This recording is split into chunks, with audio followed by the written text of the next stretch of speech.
SpiceJet Crisis. Caught between debt and legal battles, will this airline company sink? A shocking statement in court. It is night. The lights of the airport stretch far into the distance. A plane stands on the runway, but the real movement is not in the sky. It is happening in the courtroom. From the outside, everything looks normal.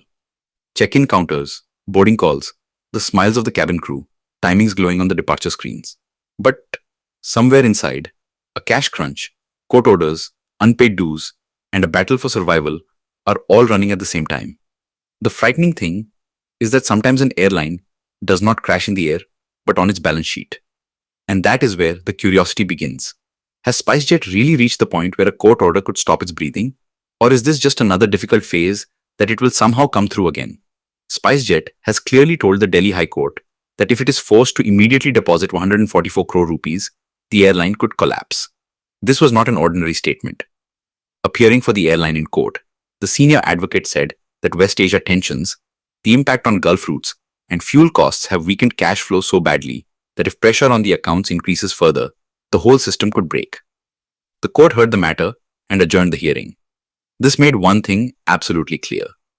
This is not just a legal technicality anymore, but a matter of operational survival.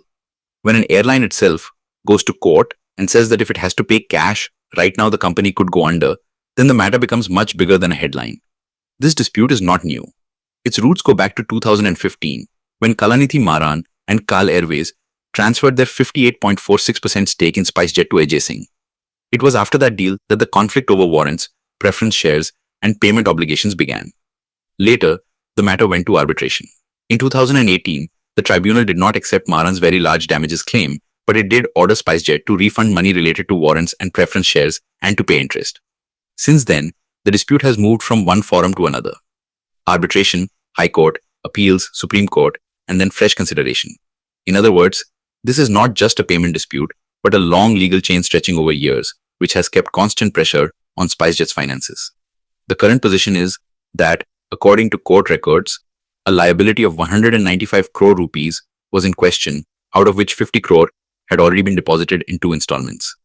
After that, the outstanding amount left was around 145 crore rupees. SpiceJet sought relief even from the Supreme Court, but did not get major relief there. Then an attempt was made in the High Court for modification. The airline said that instead of paying cash, it was prepared to offer a commercial property in Gurugram as security. In March, the court did not accept this alternative and continued with the deposit direction. Later, SpiceJet filed a review petition and said that changing circumstances, especially the West Asia crisis, were worsening its condition further. In other words, the airline's whole strategy at the moment seems to be to delay cash outflow, because that is its biggest immediate weakness. The story does not stop at just one court case. SpiceJet's problems are layered. On one side, there is the old promoter dispute, on the other side, lesser dues, then high fuel costs, and then market competition. Reuters reported on the 9th of April 2026 that a Yucca court ordered SpiceJet to pay around $8 million in a case involving unpaid rent and maintenance charges linked to 3 aircraft engines. The report also said that the airline was already under financial strain, which had worsened because of the grounding of the Boeing 737 MAX, the impact of the COVID period, and competition from rivals such as Akasa Air. That means the Maran dispute is not an isolated problem. This is the story of a company fighting on many fronts at once. If you look at SpiceJet's financial statements, the picture becomes even clearer. In its unaudited results up to the 31st of December 2025, the company showed a net loss of around 267 crore rupees for the quarter and around 1,140 crore rupees for the 9-month period. In that same filing, the auditors said that accumulated losses had reached around 8,905 crore rupees and current liabilities were around 4,214 crore rupees more than current assets. The auditors clearly wrote that these conditions raise significant doubt about the company's ability to continue as a going concern. In simple language, this means the company is running, but there is very heavy uncertainty over its financial base. That is exactly the reason why the word collapse in court does not sound like mere dramatics, but like the language of the balance sheet. Now, why has the West Asia crisis become such a big factor in this? Because in the airline business, fuel is not a side expense. According to Reuters, jet fuel can account for up to around 40% of an airline's costs. In April 2nd, 2026, crude prices went above $100 per barrel. And to manage domestic supply and airfare pressure, India increased duty on ATF exports, kept the monthly increase in ATF for domestic airlines in April at 25%, and took steps such as reducing landing and parking charges for domestic flights by 25% for 3 months at major airports. This means the government has officially acknowledged the stress in the sector. So what SpiceJet said in court about fuel pressure was not imaginary. The entire aviation sector is currently under cost pressure. SpiceJet specifically spoke about the impact on Gulf routes. because of rising tensions in West Asia, airspace restrictions, and operational disruptions. Many Asian airlines were forced to change schedules, carry extra fuel, and add refueling stops. Reuters reported that the Middle East conflict had put pressure on airlines from both fuel cost and operations. For an airline like SpiceJet, which is already financially weak, such an external shock becomes like a double blow. Larger airlines can absorb some cost, change route mix, or use pricing power. But for a smaller and cash-strapped airline, the same shock becomes far more painful. This is exactly the signal SpiceJet gave in court, that on top of its already shaky condition, this new geopolitical pressure has become a serious survival issue. This is where the passenger question also begins. When legal pressure rises on an airline, the common traveler feels what that has to do with them. But in the airline sector, a company's financial weakness can directly enter the passenger experience. If cash flow is tight, then lease payments, maintenance planning, route stability, refund timelines, schedule reliability, airport dues, all of these can be affected. Right now, no such order has come from the court saying that SpiceJet's flights are being stopped, so it would be wrong to say that. But it is absolutely correct to say that if financial stress and legal liabilities keep rising together, operational stability can be affected. That is why in such cases not only shareholders, but travelers and employees too remain worried. The position of employees is equally sensitive. The airline business looks full of glamour, but inside it is an extremely cash-sensitive industry. Pilots, cabin crew, engineers, ground staff, vendors, lessors, airports, oil companies. Everyone is tied into the payment cycle. If a company's liquidity weakens, a chain reaction can begin. In court, SpiceJet also said that immediate enforcement could disrupt operations and affect both employees and passengers. That means this is no longer just a fight between promoter and former promoter. The case has now reached the point where the weight of a corporate dispute can fall on the entire operating ecosystem. Another interesting aspect of this story is the attempts at revival. Some time ago, SpiceJet raised funds, and the 3,000 crore QPIPE in 2024 was a very big step. The company then said that this fundraise would strengthen the balance sheet, clear dues, and bring grounded aircraft back into service.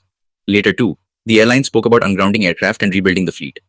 In other words, management has continuously tried to send the message that revival is possible and that the company is not in a position of giving up completely. But the difficulty is that a revival plan does not look strong until legal dues, loss-making quarters, and external shocks come under control. On one side is the story of a comeback, and on the other side is the burden of liabilities. And SpiceJet today appears trapped between the two. Many people will ask whether SpiceJet can really sink. The honest answer is that it would still be too early to say so. The warning of collapse has been given in court. The auditors have spoken of going concern uncertainty. The gap between losses and liabilities is large, and new legal setbacks have also emerged. These are all facts. But on the other side, the airline is still operating. The court process is ongoing. The company is seeking relief. It is talking about trying to monetize assets, and sector-wide support measures have also come in. So, as of today, the correct way to put it is that SpiceJet is in a serious crisis. But neither the court nor the market has yet given the final verdict that it is sinking. This story is not over yet. It has simply reached its most tense chapter. The real question now is not only about money, but also about time. If the airline gets some breathing room, if assets are monetized at better value, if legal obligations are staggered, and if the fuel environment becomes somewhat stable, then the revival story may begin to look a little stronger. But if legal payments, fuel pressure, competitive losses, and operational disruptions keep arriving one after another, then the pressure could become unbearable. In the airline business, decline often shows slowly, but collapse comes very fast. First delays increase, then confidence falls, then vendors become stricter, then cash becomes even more insufficient. SpiceJet's real battle is this. Will it be able to break this cycle in time? And perhaps that is why SpiceJet's story feels so gripping.